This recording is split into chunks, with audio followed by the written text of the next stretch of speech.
तन्नो राज्यं भोगा सुखानि च त इमेव स्थिता युद्धे ప్రాణాంస్తవ్యాధనాని చ. మొదటి చరణం. ఏషామర్థే కాంక్షితన్నో. ఏషా, ఏషాలో యాకి ఏత్వము షాకి దీర్ఘం. ఏషా మర్తే, మర్తే రాకి ఏత్వంతో పాటు ధా లోపల పొట్టలో చుక్కుంది కాబట్టి అది మర్థే. కాంక్షితన్, కాంక్షితన్ లో కాకి దీర్ఘము, తర్వాత తం కాదండి పొలునాని అంటున్నాం. కాంక్షితన్ నో, నో అంటున్నాం. ఏషామర్తే కాంక్షితన్నో. రెండో చరణం. రాజ్యం భోగా సుఖాని చ. రాజ్యం, రాజ్యంలో రాకి దీర్ఘము జాకి యావత్తు. రాజ్యం భోగాస్, భోగాస్ లో బా మహాప్రాణాక్షరం కాబట్టి శ్రెష్టిస్తూ భో అంటున్నాం. గాకి దీర్ఘము, తర్వాత వస్తున్న విసర్గకి పొల్లుసాని మనం అంటున్నాం. భోగా సుఖాని చ. సుఖా కాకి దీర్ఘము, అలాగే దానికి కింద లైన్ ఉంది మహాప్రాణాక్షరం కాబట్టి స్ట్రెస్ ఇవ్వండి. సుఖాని చ, చ అనేది రస్వంగానే. రాజ్యం భోగా సుఖాని చ.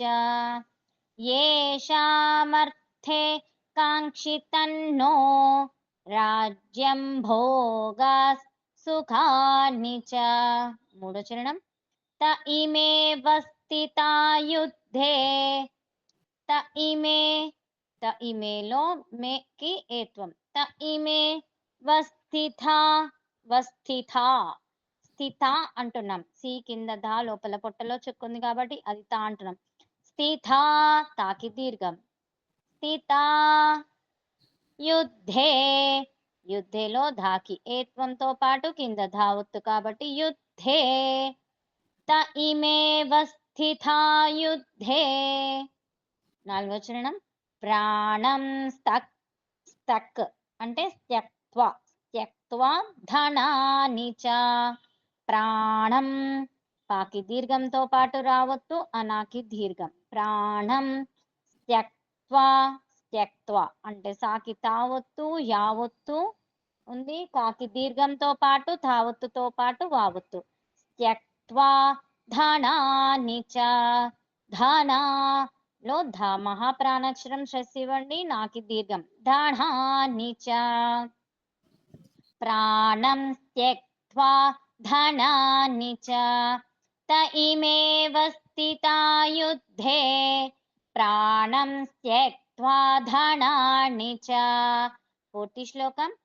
ఏషామర్థే కాంక్షితన్నో రాజ్యం భోగా సుఖాని చ. త ఇమేవ స్థితా యుద్ధే ప్రాణం త్యక్త్వా ధనాని చ.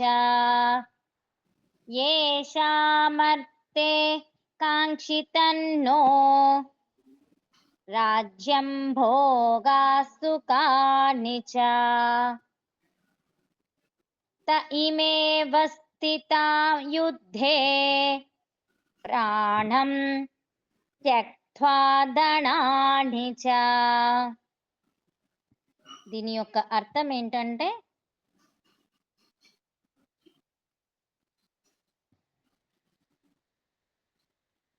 ఎవరి కోసం మనం రాజ్యాన్ని, రాజ్య సుఖాలను, భోగాలను కోరుకుంటున్నామో వారే ఇప్పుడు ఈ యుద్ధ రంగంలో మనకు ఎదురుగా నిలబడి ఉన్నారు.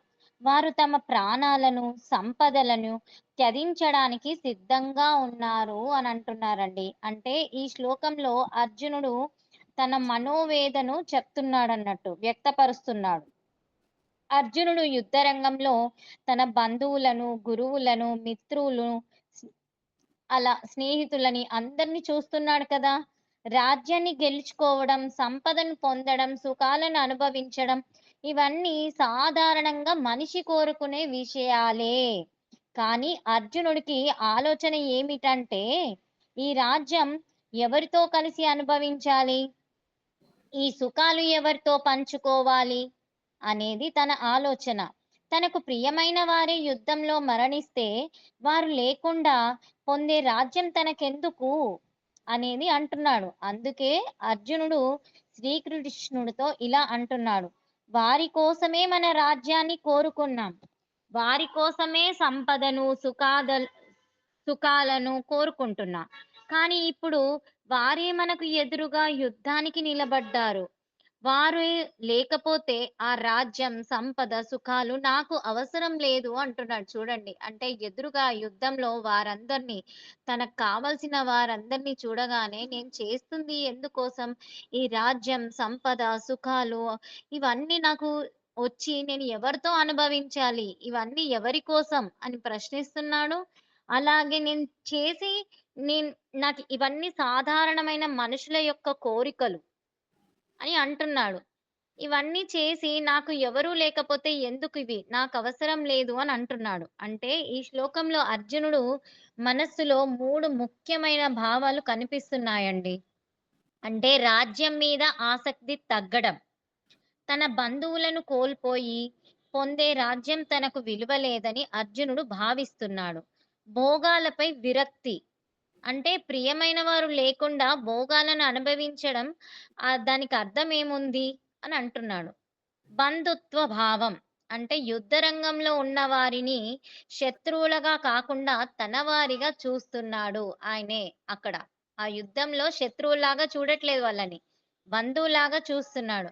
అందుకే మనిషి కోరుకునే సంపద, పదవి, విజయం మాత్రమే జీవితానికి పరమ లక్ష్యం కాదు అని అంటున్నాడు. వాటిని ఎవరితో పంచుకుంటామో, వాటి వెనుక ఉన్న సంబంధాలు మరియు ధర్మం కూడా ముఖ్యమే. అయితే అర్జునుడు ఈ ఆలోచనలో కరుణతో పాటు మోహం కూడా కలిసిపోయింది. తర్వాత శ్రీకృష్ణుడు అర్జునుడికి ఏం చెప్తున్నాడు? ఆ మోహాన్ని, ధర్మం, ఆత్మతత్వం, కర్తవ్యాన్ని వివరించి ఆ మోహాన్ని తొలగించాడన్నట్టు. అంటే ఇక్కడ మనకు చెప్తుందేంటంటే, మనకు ప్రియమైన వారు లేకుండా సంపద, రాజ్యం, సుఖాలు ఎంత ఉన్నా వాటిలో ఆనందం కనిపించదు. ఇదే ఈ శ్లోకంలో అర్జునుడు చెప్తున్నాడండి. ఈ శ్లోకం యొక్క అర్థం ఇదండి.